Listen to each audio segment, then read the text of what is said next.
सुल्तानपुर के MP MLA court में हाजिर हुए नेता प्रतिपक्ष और कांग्रेस के सांसद राहुल गांधी ने अपने ऊपर लगाए गए तमाम आरोपों को खारिज करते हुए अपना बयान दर्ज किया। दरअसल 2018 के कर्नाटक विधानसभा चुनाव में तब के भाजपा के अध्यक्ष अमित शाह के लिए दिए गए बयान को लेकर के उन पर ये मामला दर्ज किया गया था और उसको लेकर के लगातार 13 तारीखें पड़ी, लेकिन आज 26 जुलाई को Rahul Gandhi MP MLA court यहां डिस्ट्रिक्ट कोर्ट में पहुंचे थे, जहां पर उन्होंने अपना बयान दर्ज कराया है। अपने 10 मिनट की इस पेशगी में राहुल गांधी ने इसे पूरी तरीके से राजनीति से ओतप्रोत बयान करार दिया और उसके साथ ही साथ कहा कि ये जो केस है वो कहीं ना कहीं सस्ती लोकप्रियता हासिल करने के लिए उन पर लगाया गया है, जिसको उन्होंने सिरे से खारिज किया और किसी भी तरीके की अपशब्द या उपयुक्त भाषा का प्रयोग करने से इनकार किया है। इस मामले में अब 12 अगस्त को आगे सुनवाई होगी, जिसमें दोनों पक्षों के वकील अपने अपने साक्ष्यों और गवाहों को पूरे तरीके से रखेंगे, लेकिन इसमें Rahul Gandhi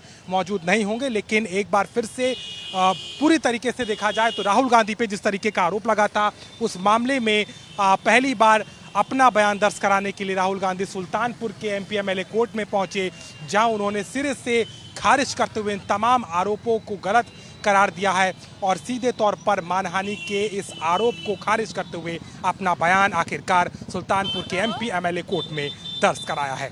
Sultanpur MP MLA court में आज राहुल गांधी पेश हुए। हमारे साथ में काशी प्रसाद शुक्ला अधिवक्ता हैं, राहुल गांधी के मौजूद हैं। क्या कुछ आज दलील या क्या कुछ रखा है राहुल गांधी ने इस पूरे मामले में? जी, माननीय राहुल गांधी का मुकदमा आज एमपी एमएलए कोर्ट नंबर 15 के यहाँ उनका बयान दर्ज करने के लिए नियत था।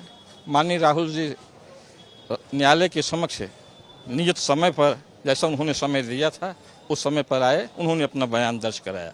न्यायालय द्वारा उनसे पूछा गया क्या कर्नाटक राज्य के चुनाव के दरमियान आपके द्वारा इस तरीके से आपत्तिजनक टिप्पणी की गई थी।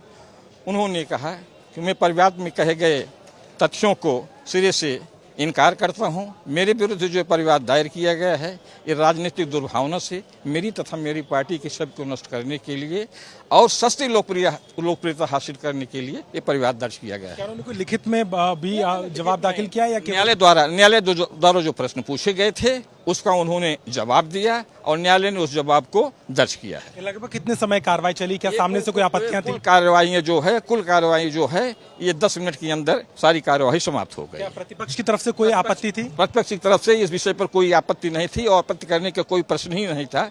केवल आज मुकदमा जो लगा हुआ था वो केवल माननीय राहुल जी के बयान के लिए लगा हुआ था। इसमें प्रतिपक्ष की अधिवक्ता के ऑब्जेक्शन की कोई आवश्यकता नहीं थी। हाँ, उनकी उपस्थिति भी अगर न होती इसका भी कोई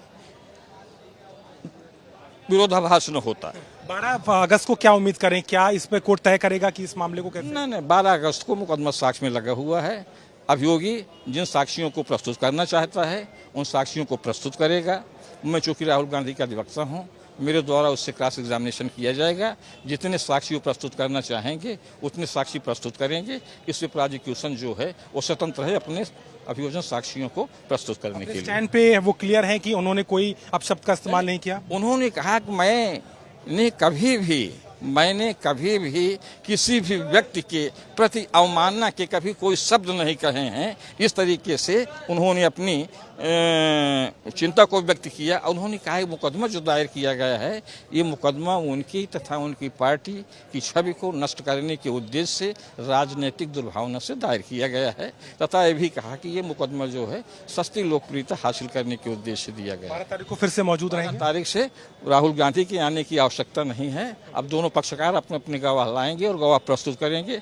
जैसा भी अगली कार्रवाई होगी आप लोगों को सूचित किया जाएगा। शुक्रिया आपसे बात करने के लिए। तो कहीं ना कहीं इस पूरे मामले को लेकर के राहुल गांधी ने अपना पक्ष रखा है, सिरे से खारिज करते हुए इस बात को कहा कि ये राजनीति से ओतप्रोत और सस्ती लोकप्रियता के लिए आरोप लगाया गया और किसी भी तरीके से उन्होंने मानहानि नहीं की है। इस बात को लेकर के उन्होंने कोर्ट में अपनी पेशी की है, जिसमें 12 अगस्त को अब अगली सुनवाई होनी है।